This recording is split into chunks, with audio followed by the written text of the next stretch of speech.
A couple of months before he died, Steve Jobs ordered Venus, a superyacht, to be built for him. It would cost a whopping 100 million euros. 100 million euros is a lot of money. Steve had a few clothing as a CEO. Too often, the financially unintelligent use this kind of spending as an unconscious excuse to spend the money they don't have. After all, the wealthy use luxuries. Doesn't it make sense for me to use luxuries if I want to appear luxurious? Well, the problem is you're not rich, and those who are wealthy today would not have become rich if they spent money the way you did years ago. A few years ago, Jay-Z spent more than $100,000 in a single night, and the internet broke for it. The poor and the middle class see this and think to themselves, there's only one life. Let me enjoy my labor. The problem with that thinking is twofold. First, Jay-Z spent that money on his own company. Just imagine me spending $100,000 in a nightclub I own. The second problem with the middle class who want to copy that sort of spending is this guy made tens of millions of dollars every year. So, the money he spends in a night is equivalent to you spending $50 on something you like. Ellen DeGeneres recently bought a watch for $750,000. This was likely going to become an example for some people who don't have any money. But think about this. This woman makes more than $80 million every year. Now get the picture very clearly. Everyone likes and uses luxuries. The difference between the rich and the poor, however, is that the rich, unlike the poor, know when to utilize luxuries and what money to set aside in buying luxuries. The poor and the middle class, on the other hand, buy their luxuries from their income. The rich buy theirs from their assets. Your income is like a cup of water, while the asset is like a stream of water. When you drink the water in a container, it's gone forever. But when you drink a cup of water from the stream remains full. Now, imagine two young people who have the same income. Let's assume that one of them is going to be productive, while the other will be poor. The following are the things the poor guy will likely spend his money on, which the guy who will be rich will avoid. 1. Parties and social events. When I was around 15, I started questioning how people do weddings in my country. It didn't make any sense to me that these poor folk save for the entire year or borrow a lot of money only to have a pleasant 5 hours of their lives.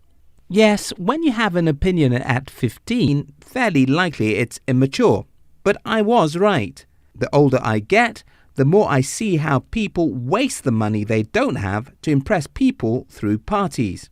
Again, the poor and the middle class have some role models.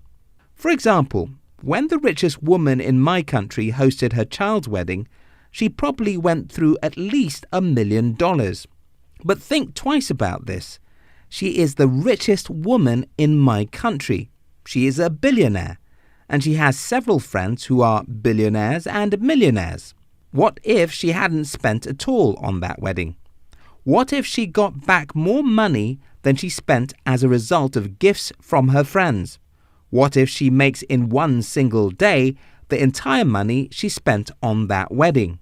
Most poor people don't think deep enough to know that the rich don't waste money, even when you see them spending it.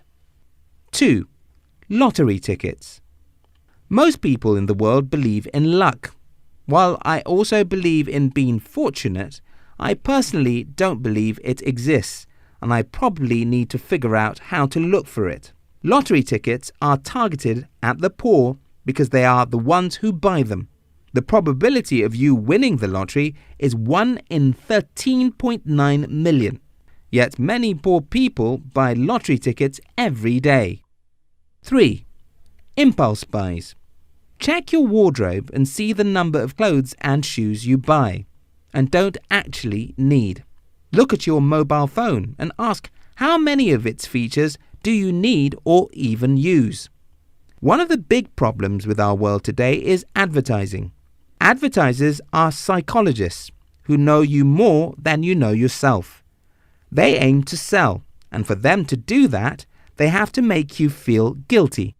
If, for example, I'm selling a children's product, my goal is to make you think that you're a terrible parent if you don't buy my product for your kids. If I'm selling cars, what I want to do is make you feel bad if you can't buy my car. Even Coca-Cola makes you think that you need their unhealthy sugar to be trendy. If you don't know how advertisers think and their motives, you'll be a victim of impulse buying decisions and waste your money on things you don't need. 4. High-end brands. I know a man who went to buy a beautiful car because he was a contractor, and using a simple car would make him lose many contracts. Essentially, the vehicle for this man is an asset because it will make him more money than it costs. Unfortunately, when many people in society see this man, they want to be like him by using the kind of cars he uses. He gets his vehicles for free, and you're getting yours with the money you don't have. 5. Taxes. Everybody hates taxes, but most people don't know how to avoid them. The rich know how to avoid tax. With a corporation, which doesn't have to be a big business, you can save tons of money from taxes. Many of the expenses and luxuries the rich acquire are done with pre-tax money, while everyone else spends after-tax money. Someone is using government money while others are using the money they don't have. How to be smart with money. Being smart with money is simple, but it's not easy. Most of the world's population have read or heard about The Richest Man in Babylon. Most of us understand the simple principle Robert Kiyosaki taught in his book Rich Dad, Poor Dad. By the same token, Think and Grow Rich is a simple book to follow. The problem isn't that we don't know what to do.